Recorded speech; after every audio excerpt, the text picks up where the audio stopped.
नमस्कार दोस्त। सांस लीजिए और छोड़िए, ये तो हर जीवित प्राणी करता है। लेकिन क्या आप जानते हैं कि यही सांस आपके दिल की धड़कन, आपके मूड, आपकी सोच और यहाँ तक कि आपकी चेतना की फ्रीक्वेंसी तक बदल सकती है।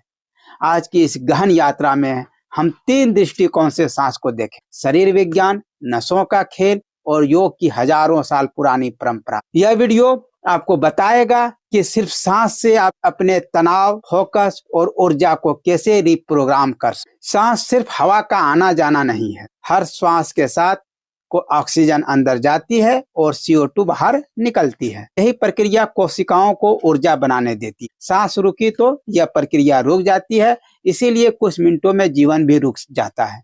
लेकिन सांस के साथ सिर्फ गैस ही नहीं आती, नमी, तापमान, नाइट्रिक एसिड, ऑक्साइड जैसे रसायन भी आते हैं, जो नाक, फेफड़ों, रक्त वाहिकाओं को साफ और खुला रख। नाक से धीमी और गहरी सांस लेने से आपके अंदर जो नाक के सूक्ष्म रोए हैं वो बेहतर काम कर पाते हैं और फेफड़ों तक ऑक्सीजन की डिलीवरी अधिक कुशलता पूर्वक हो पाती है। योग परंपरा इसे प्राण का वाहन कहती है। आधुनिक भाषा में सांस जीवन की बायोलॉजिकल करियर है। सांस जीवन ऊर्जा की बायोलॉजिकल करियर है। परंपरा इसे प्राण का वाहन कहती है। आधुनिक भाषा में सांस जीवन ऊर्जा की बायोलॉजिकल करियर है। हमारा शरीर एक ऑटो पायलट सिस्टम से चलता है, जिसे हम लोग ऑटोनॉमिक नर्वस सिस्टम या ANS कहते हैं। यही ANS आपके दिल की धड़कन, रक्तचाप, हार्मोन्स को नियंत्रित करता है। इसके 2 मुख्य भाग हैं। एक सिंपैथेटिक, फाइट या फ्लाइट, जिसमें तनाव, तेज धड़कन, हाई BP ये सब आते हैं। दूसरा है पैरासिम्पैथेटिक, रेस्ट एंड डाइजेस्ट, इसमें शांति, आराम, उपचार ये सभी आते हैं। सांस इन दोनों के बीच की सेतु है। धीमी लंबी सांसें वेगस नर्व को सक्रिय करती है, जो पैरासिम्पैथेटिक सिस्टम को ऑन करके दिल की धड़कन और तनाव दोनों को शांत कर देती है। विज्ञान इसे हार्ट रेट वेरिएबिलिटी या HRV से मापता है। 6 सांस प्रति मिनट की गति से सांस लेने पर HRV बढ़ता है। यानी आप 1 मिनट में 6 सांस लें, इससे आपका HRV बढ़ता है। यानी दिल और तंत्रिका तंत्र अधिक लचीला और संतुलित हो जाता है। तो अगली बार जब कोई कहे कि गहरी सांस लो, गुस्सा शांत हो जाएगा, तो जानिए उसके पीछे यह स्पष्ट न्यूरोफिजियोलॉजी काम कर रही है। यानी गहरी सांस लेना। योग में सांस को 3 चरणों में देखा गया है। पहला चरण है पूरक, यानी जो हम लोग श्वास भरते हैं उसको पूरक कहते हैं। श्वास भरने की प्रक्रिया जो होती है वो पूरक कहलाता है। दूसरा है कुंभक। कुंभक यानी हम लोग जब सांस को भरते हैं और उसको वहां पे क्या करते हैं, कुछ देर तक रोकते हैं, इस प्रक्रिया को कुंभक कहते हैं, रोकने की प्रक्रिया को। और तीसरा है रेचक, यानी जब सांस को छोड़ते हैं, इस प्रक्रिया को हम लोग रेचक कहते हैं। तो अनुसंधान दिखाता है कि अलग अलग प्राणायाम ANS यानी ऑटोनॉमिक जो नर्वस सिस्टम है के अलग अलग हिस्सों को सक्रिय करते हैं। धीमे लंबे प्राणायाम से ऑक्सीजन खपत, BP और हृदय गति घटती है और EEG में थीटा तरंगें बढ़ती। यह ध्यानावस्था से जुड़ी मानी जाती है। नियमित यौगिक श्वास से बेरो रिफ्लेक्स यानी रक्तचाप नियंत्रण सुधारता है, तनाव हार्मोन कम होते हैं और फ्रंटल कॉर्टेक्स जैसे मस्तिष्क क्षेत्रों की कार्य क्षमता बेहतर होती है। परंपरा कहती है प्राण पर अधिकार, मन पर अधिकार, यानी प्राण पर अधिकार ही मन पर अधिकार है। विज्ञान कहता है यह ANS और ब्रेन नेटवर्क का मॉड्यूलेशन है और कुछ नहीं। स्वर विज्ञान यह अध्ययन है कि नाक के किस नथुने से, नाक के किस भाग से सांस चल रही है और उसका शरीर मन पर क्या प्रभाव पड़ता है। परंपरा के अनुसार ईड़ा जो कि बाएं नथुने से जुड़ी चंद्र ऊर्जा शीतल, मानसिक, अंतर्मुखी होती है। पिंगला में दाएं नथुने से ये पिंगला दाएं नथुने से जुड़ी है।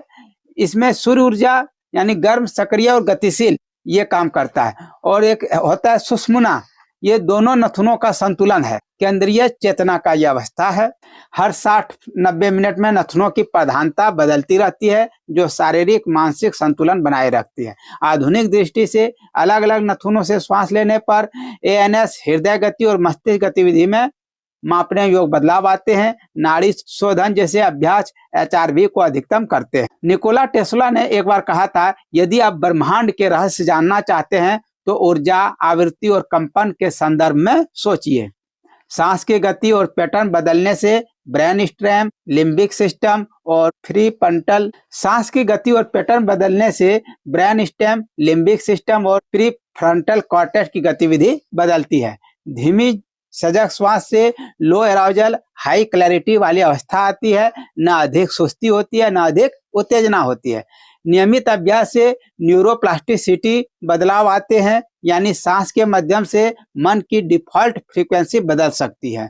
आध्यात्मिक भाषा में कहें तो आपका यदि सांस स्थिर है तो मन स्थिर होता है, मन स्थिर से चेतना स्रोत से जुड़ती है। विज्ञान अभी 2 चरणों को माप रहा है, लेकिन दिशा वही है। तो व्यवहार में अगर लक्ष्य है स्पष्ट बुद्धि, संतुलित मन, ऊर्जा का उच्च स्तर, तो सांस सबसे प्रैक्टिकल टूल है। क्यों है? क्योंकि यह एकमात्र ऐसी प्रणाली है जो स्वतः भी चलती है और जिसे हम जानबूझकर भी बदल सकते हैं। शुरुआत के लिए आप कुछ सरल अभ्यास कर सकते हैं। रोज 10 से 20 मिनट तक नाक से डायफ्राम का उपयोग करते हुए धीमी सांस 5 सेकंड आपको सांस भरना है और 5 सेकंड सांस अंदर लेना है। यह लगभग 6 सांस प्रति मिनट की गति है। इससे कुछ हफ्तों में ऑटोनॉमिक फंक्शन बेहतर होगा, तनाव प्रबंधन होगा, भावनात्मक जो संतुलन, फोकस, तीनों स्तर पर इससे सुधार होता है। आध्यात्मिक रूप में कहें तो जब सांस गहरी और धीमी सजग हो जाती है तो शरीर मन का शोर कम होता है, उसी शांति में चेतना की सुख आवाज सुनाई देने लगती है। सांस केवल जीवन नहीं, वह विज्ञान है, कला है और अपने भीतर के ब्रह्मांड तक पहुंचने का सबसे सीधा मार्ग है।